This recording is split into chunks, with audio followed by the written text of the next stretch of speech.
नमस्कार, बहुत बहुत स्वागत है न्यूज अपडेट पर। अयोध्या में राम मंदिर प्राण प्रतिष्ठा को लेकर पूरे देश में जश्न का माहौल है और इस जश्न के बीच में भगवान राम के विरोधी भी पूरी तरह से सक्रिय हो गए हैं। ऐसे में तमाम देशवासियों को राम विरोधियों की हकीकत जानने और इनसे सावधान रहने की जरूरत है।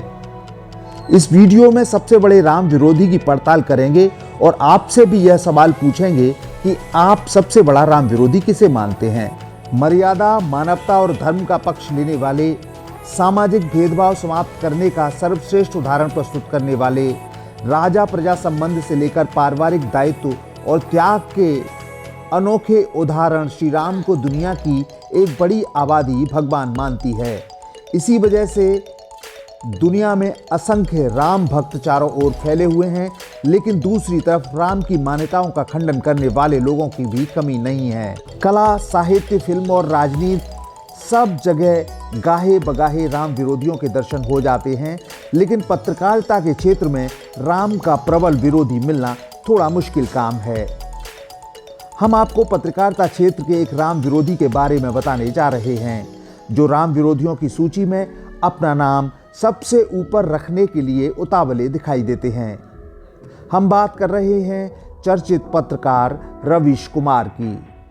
रवीश कुमार ने इन दिनों बड़े बड़े राम विरोधियों को पीछे छोड़ रखा है और पूरी चालाकी से राम के विरोध का एजेंडा चला रखा है।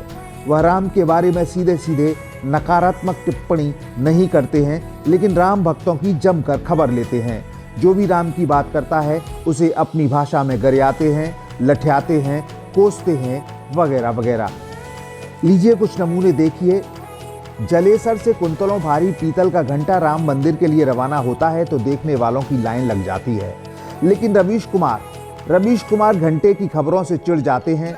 इसके बाद दुनिया की सबसे बड़ी अगरबत्ती ढोल नगाड़े के साथ अयोध्या रवाना होती है, तब रवीश कुमार का खून खौलने लगता है। और जब बहुत से प्रमुख अखबार राम मंदिर प्राण प्रतिष्ठा और राम भक्तों के संघर्ष जैसे विषयों पर खबरें छाप रहे होते हैं तो रवीश कुमार बौखला जाते हैं। इतना ही नहीं, जब भारतीय जनता पार्टी राम नाम का यशगान करते हुए देश की सबसे शक्तिशाली पार्टी बनती हुई दिखाई देती है तो रवीश कुमार को उल्टियां होने लगती हैं। मुझे लगता है आप भी इन तर्कों से पूरी तरह सहमत होंगे।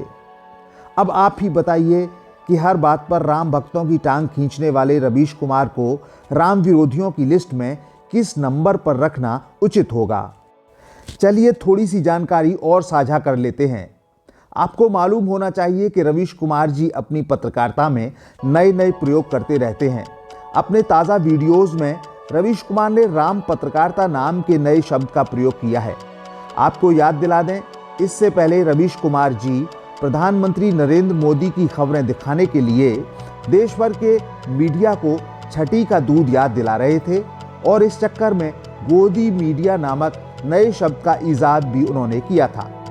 बिल्कुल ऐसे ही अब वे राम के गुणगान के कारण मीडिया पर पिले पड़े हैं और पत्रकारिता को राम पत्रकारिता कहकर संबोधित कर रहे हैं। रवीश कुमार को नंबर 1 राम विरोधी साबित करने के लिए ये जान लेना आवश्यक है कि राम पत्रकारिता नामक जुमले के पीछे उनकी कौन सी भावना काम कर रही है।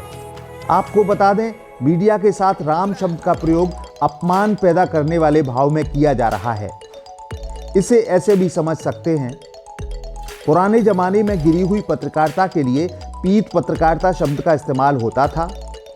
यही पुराना जुमला मरोड़कर नई ईजाद रवीश कुमार द्वारा की गई है। रवीश कुमार ने पीत शब्द को हटाकर राम शब्द रख दिया है। पुराने समय में घटियापन को दर्शाने के लिए पीत शब्द का इस्तेमाल किया जाता था।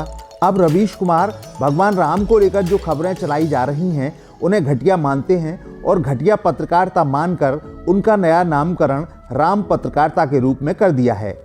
यानी ये महाशय घटियापन का भाव दर्शाने के लिए सीधे सीधे राम शब्द का इस्तेमाल कर रहे हैं। तो अब फैसला आपको लेना पड़ेगा कि राम विरोधियों की सूची में रवीश कुमार को आप कौन से स्थान पर रखना चाहेंगे। रवीश कुमार का भगवान राम का विरोध किया जाना समझ से बाहर है। राजनीतिक दल वोटों की मजबूरी में राम का विरोध कर रहे हैं, इसे समझा जा सकता है, लेकिन रवीश कुमार जिस तरह से राम और राम भक्तों की जमकर खिल्ली उड़ा रहे हैं उसे समझ पाना बेहद मुश्किल है। आप हमारे तथ्यों और तर्कों से कितने सहमत हैं, कमेंट बॉक्स में अपनी राय हमें जरूर बताएं।